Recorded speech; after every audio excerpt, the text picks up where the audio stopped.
Tulad ng nabanggit ko sa inyo kanina mga kaibigan, meron tayong dalawang pressure washer. Ito yung 3,900 at 4,800.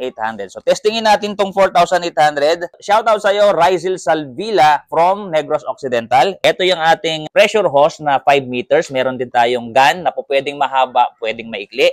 Yung connection natin papunta po directly sa ating gripo. Dual use yan, pwedeng ilubog sa timba. Meron na rin pong kasamang inlet hose na 3 meters. So, turn on natin mga kaibigan. Tapos, syempre, tutok natin sa kalaban natin na dumi.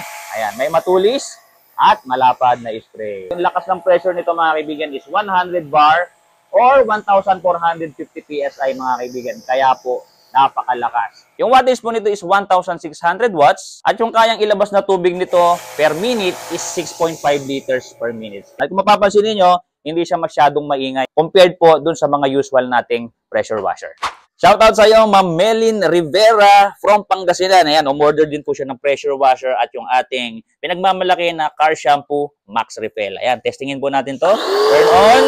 Pag nakaset na ng tubig, may matulis at malapad na spray. Ayan, pwedeng-pwede nyo pong pang pressure washer sa inyong sasakyan, sa inyong motor, yung mga malulumot nyo pong location, mga walkways, mga dingding. Ay, nako, pagka ginamitan nyo ng pressure washer, siguradong masisiyahan kayo. Okay, maraming salamat po.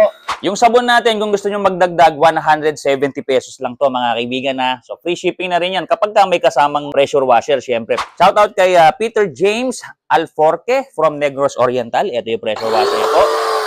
Okay. Namatay at nabuhay nung pinindot natin yung gun. Ayan, no? So, napakalakas yan mga kaibigan. 100 bar or 1,450 PSI. Napakasulit na to mga kaibigan pag ito ginamit nyo sa mga maruruming surface dyan sa lugar nyo. Shoutout sa iyo, Sir Joseph Ray Aluba from Cebu. Ito yung pressure washer nyo po.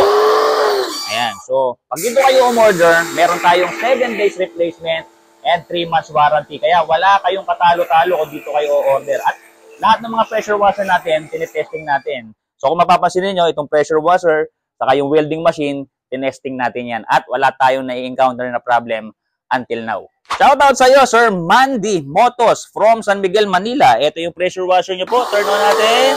Yun, namatay. Kasi nga, meron siyang auto on and off function, mga kaibigan. Yan. So, hindi siya dire-diretsong aandar, kaya matipid sa kuryente.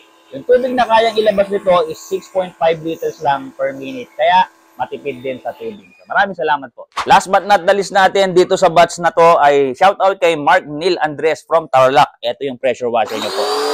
Okay, namatay siya kasi nga may tubig na. Okay, may matulis at malapad na spray. Okay, reminder lang, itong ating gun po pwede siyang mahaba, pwedeng maikli. Depende sa paggagamitan nyo mga kaibigan. Ayan, so ngayon, ang gamit ko maikli, pero yung mga accessories niya nandito lang sa box. Pagdating sa inyo mga kaibigan, makikita nyo yan. Anyway, kung hindi nyo pa nakikita, i-browse nyo lang po itong page na to. Meron na tayong mga video para makita nyo talaga kung ano yung mga kasamang mga accessories dito. Kung gusto nyo po pong makakita ng mga ganitong pagtitesting, huwag nyo kalimutang mag-follow dito sa ating Facebook page and mag-subscribe sa ating YouTube channel. Kung gusto nyo mag-avail, mag-message lang po kayo directly dito sa ating page. Ipadala nyo po yung complete name, complete address, and telephone number ninyo para maka-order na kayo. So hanggang sa muli mga kaibigan, see you on my next testing. Yeah! Okay.